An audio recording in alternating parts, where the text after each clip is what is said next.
नमस्कार विद्यार्थी मित्रांनो, मी आज तुम्हाला types of equation in math म्हणजे गणितामध्ये इक्वेशनचे प्रकार सांगणार आहे. एक number linear equation in one variable म्हणजे एका चलातील रेषीय समीकरण. In which equation only one variable is used and order of equation is one that called as linear equation one variable. म्हणजे ज्या समीकरणामध्ये एकच चल असते आणि त्याची कोटी एक असते त्याला एका चलातलं रेषीय समीकरण म्हणतात. उदाहरणामध्ये 5x + 3 = 0, m + 3 = 0, 3p - 6 = 0. इथं या ठिकाणी पाहिलं तर एकच चल आहे, इथं x आहे, इथं m आहे, इथं p आहे. Second linear equation two variable म्हणजे दोन चलातील रेषीय समीकरण. In which equation two variable are used and order of that equation is one that called as linear equation two variable. म्हणजे ज्या समीकरणामध्ये दोन चल वापरलेले असतात आणि त्यांची कोटी एक असते, त्या समीकरणाची कोटी एक असते, त्याला दोन चलातील रेषीय समीकरण म्हणतात.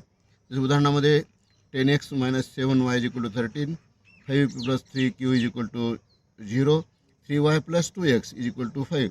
या ठिकाणी कोणते दोन चल घेऊ शकतो आपण? जसे x आणि y हे दोन चल आहेत, p आणि q हे दोन चल आहेत.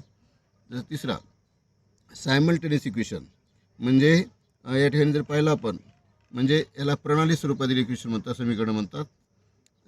When we study at same time two equation of two variable, that equation called as the simultaneous equation म्हणजे एक सामायिक समीकरण म्हणतात त्याला.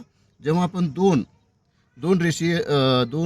चलातील दोन रेषीय समीकरणाचा अभ्यास एकाच वेळी करतो तेव्हा त्याला एक सामायिक समीकरण असे म्हणतात. उदाहरणामध्ये 2x + 3y = 5 आणि 7x - 5y = 12 हे एक समीकरण एक सामायिक. आणि दुसरं 5m - 3n = 8 आणि 10m - n = 6. आता लास्ट प्रकार आहे क्वाड्रॅटिक इक्वेशन. क्वाड्रॅटिक इक्वेशन म्हणजे वर्ग समीकरण. In which equation only one variable is used and order of that equation is 2 that called as quadratic equation. म्हणजे ज्या समीकरणामध्ये एकच चल वापरले असते आणि त्या समीकरणाची कोटी 2 असते त्याला म्हणायचं वर्ग समीकरण, क्वाड्रॅटिक इक्वेशन. उदाहरणामध्ये x² + 5x + 3 = 0. Second equation 2p² - 7p + 12 = 0. अशा प्रकारे हे टाईप ऑफ इक्वेशन आहेत.